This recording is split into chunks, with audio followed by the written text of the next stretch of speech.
Hey everyone, welcome back to a brand new video.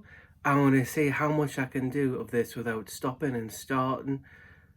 So let's see what we can do. So I'm going to do two reviews. One of Bill and Ted Face the Music and one of Tenet. So I'm a bit bunged up still from man flu, the dreaded man flu. So days it's bank holiday Monday, right? So Saturday night, I used the Amazon Fire Stick and I watched Bill and Ted Face the Music. And then last night I went to my local View and I watched Tenet. So review number one will be for Bill and Ted Face the Music. Here you go. There's a poster, I think. So Bill and Ted Face the Music. It's one of those, isn't it, where if it wasn't for COVID, it would be in the cinemas, but it's not, so it's gone straight to streaming platforms. And like I said, I watched it on my Amazon Fire Stick last night. So story quite simply is Bill and Ted are supposed to write a song, and that song is supposed to unite the world. And if they don't unite the world closes in on itself. That's quite simply it. There are a few cameos from previous characters such as Death, and obviously Bill and Ted are in it. It's not the original actresses who played the medieval princesses that they married from the first one. So what did I think of it? Well, to be honest with you, Bill and Ted from the late 80s, early 90s for Bogus Journey and Excellent Adventure, I feel like that was their niche, that was their market, that was their time. I think this film, if it was made back then, it would have been exactly what you want. It's exactly the same as the other two movies. If you like the other two movies, you like this, but with it being released in 2020, be it Blu-ray, cinema, online, streaming, whatever it may be, I think it's just 25 years or however many years it is too late. It's an average film. Nothing really to write home about. If you like Bill and Ted, you'll enjoy it. It's not a film that you'd rush out to buy. I've been a big fan of Excellent Adventure and Bogus Journey. They're not excellent, to coin a phrase, movies. They're entertaining, but you know, Keanu Reeves has moved on from that kind of thing. He's in a more of serious role. John Wick, Matrix, Replicas, more of a kind of serious actor. And yeah, I don't know. Bill and Ted Face the Music just didn't do it for me. It's just missed its time, really, to be honest with you. It should have been released like 20 years ago, would have been much better, but it didn't. And it's been released now. So I personally think it's missed the market. It's a bog standard Bill and Ted movie, and I'm going to give it a Rolfie rating of 6 out of 10. I think that's generous. I was going to give it 5, but for pure Bill and Ted, reminiscent of it, I'm going to give it a 6. So that's Bill and Ted. So that was Saturday night. So then last night I went to View and watched Christopher Nolan's new Tenet.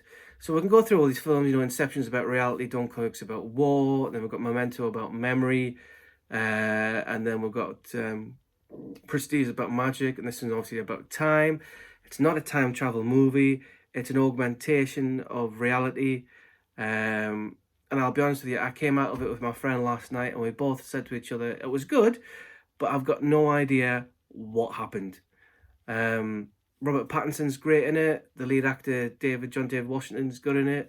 Kenneth Branagh is excellent in it as the villain. It's just basically a time heist as such, where a person is dying and they want to take the world with them, so they'll be able to they've kind of done this technology for augmented reality, augmented time. It's one of those films I think you're going to have to watch time and time again, a bit like Interstellar, to kind of understand exactly what's going on with it. The score with it, the sound with it is brilliant. It's a bit like when you watch Dunkirk and you got the tick, tick, tick, tick, tick with regards to the clock in the background. There's chase scene in it and the fight scene at the end of it, very good. And I think some of the music they've used in that, they've kind of done backwards to make it sound better. And it does. It's great music. The score is excellent. But I mean, the only two things I could pick up on that I don't know, it was just like there's a couple of times where the lead character, the protagonist, is knocked out or it's blown up, or something's happened to them, and then they wake up and they're somewhere else. And he's like, well, how did you get there?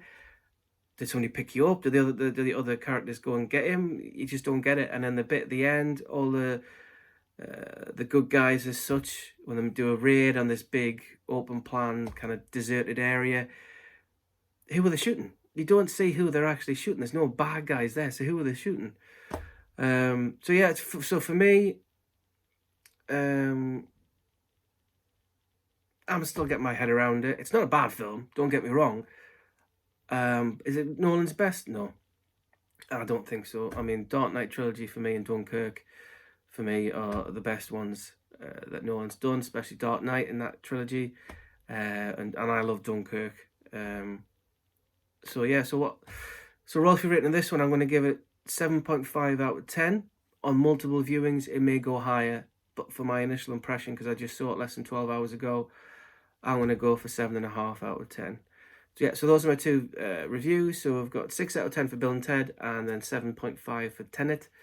But of course, make your own mind up. You watch Bill and Ted Face the Music. I use my Fire Stick. Tenet, I obviously want to see it at the cinema. It is one of those films you got to see on the big screen to get the full, because the only one that's on Amazon Fire Stick is a pirated camcorder one, which you won't, it just isn't as good. So yeah, so those are my two reviews. This is a straight to live video as such. I'm not going to do any editing other than to put pictures in here and everywhere. If you liked it, like and share and subscribe. If you didn't like it, you can give me the thumbs down. So yeah, so this is Geordie Paul on Bank Holiday Monday. Hope you have a good day. Don't get too drunk if that's what you're going to do. And if obviously you're not, stay safe, put your mask on, get out and about. So yeah, so I'll catch you on my next video. Thanks for listening.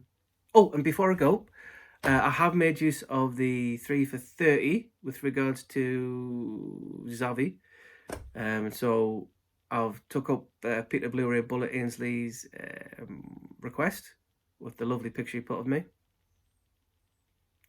And what else have I ordered? I've ordered some other stuff, but I can't quite remember off the top of my head. But yeah, but there'll be a video coming in the next few days when they arrive this week.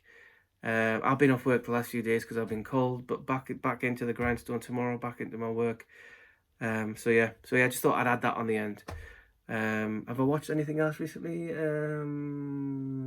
No, I've been watching kind of godly things. Like I watched Noah again and Exodus, Gods and Kings. Watch that. I've got this. This is what I'm going to be starting watching tonight. Never seen this before, so this is going to be on the to watch list. That's it. Oh, and a shout out, not a shout out as such, but a request. If anybody can or owns Man of Steel 4K or wants to sell it to me for maybe 10 to 12 quid, drop us a line, because I want to get the full collection, even Suicide Squad. I don't know why. And drop us that, and that's about it really. So again, thanks so much for watching. If you want to sell your Man of Steel 4K, I'm the man to buy it off you. Other than that, peace out and have a good afternoon, day, evening, whatever time you're watching this.